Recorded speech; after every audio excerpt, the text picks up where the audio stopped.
Little Red Riding Hood.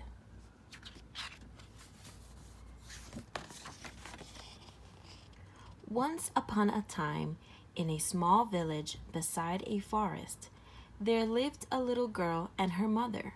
The little girl was always seen wearing a red hooded cloak and came to be known as Little Red Riding Hood.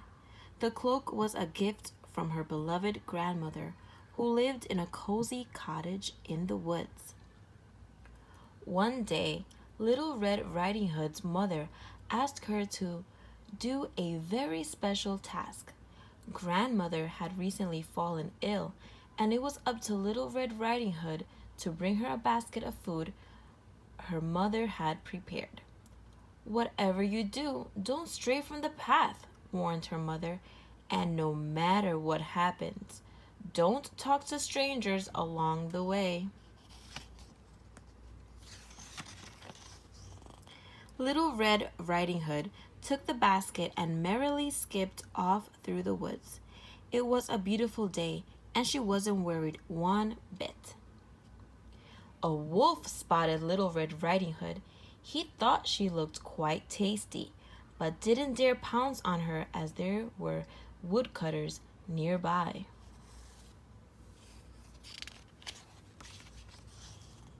"Where are you off to in such a hurry, little girl?" asked the prying wolf. Little Red Riding Hood peered at the wolf. He seemed harmless enough, she thought. "I'm bringing this basket of food to my sick grandma. She lives all alone in a cozy cottage in the woods," she replied. The wolf seized his opportunity. "I know just the cottage," he replied. "I also know a shortcut that you can take. Just follow the path over there."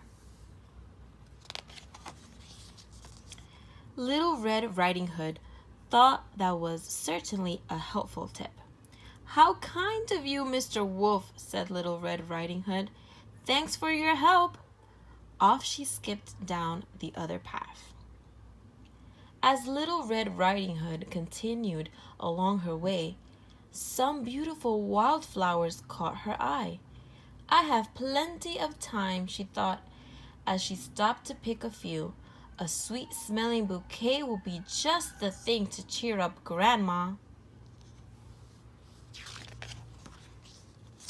Meanwhile, the wolf ran through the forest straight to Grandma's cozy cottage. He knew that it would be some time before Little Red Riding Hood arrived. When the wolf arrived at the cottage, he knocked 3 times on the door and said in the sweetest voice he could muster, "It's me, Grandma, and I've brought you a basket of food. Can you please let me in?" "Just lift the latch to let yourself in," replied Grandma, too weak to get up. The wolf entered the cottage to a very startled Grandma. He sprang onto Grandma's bed and swallowed her up whole. Next, the wolf put on Grandma's pajamas to disguise himself. Then he climbed into Grandma's bed and pulled the blanket up to his chin to wait for Little Red Riding Hood. Little Red Riding Hood finally arrived at Grandma's cottage and was surprised to see that the front door was wide open. "That's not like Grandma," she thought, but she entered the cottage all the same. "Hi, Grandma," said Little Red Riding Hood. "I hope you're feeling better today. I've brought you a basket of food from Mother, and I picked you these flowers on my way here." "Just put everything on the table, sweetheart, and come closer where I can see you," said the wolf in his best grandma voice. Little Red Riding Hood noticed that her grandmother seemed a little strange, but decided that it must be her cold. Little Red Riding Hood approached her bed cautiously. "Oh, Grandma, what big ears you have," she said. "All the better to hear you with, my dear," replied the wolf. Little Red Riding Hood crept closer for a better look. "Oh, Grandma, what big eyes you have," she said, surprised. "All the better to see you with, my dear," croaked the wolf. "Oh, Grandma, "What big teeth you have!" gasped the little girl. "All the better to eat you up with," growled the wolf. In an instant the wolf sprang onto Little Red Riding Hood and swallowed her up whole. Feeling extremely full after 2 very satisfying meals, the wolf fell sound asleep. A woodcutter passing by the cottage heard very loud snoring coming from Grandma's window. "That's funny," he thought. He decided to check to see that everything was all right.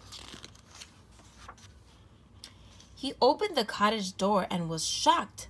Lying on Grandma's bed, dressed in her clothes, was a snoring wolf with a great big belly.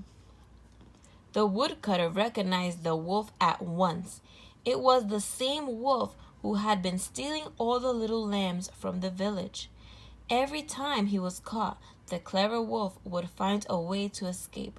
The woodcutter knew he had to act quickly in order to save Grandma and be rid of this beast for good. The woodcutter decided not to wake the wolf.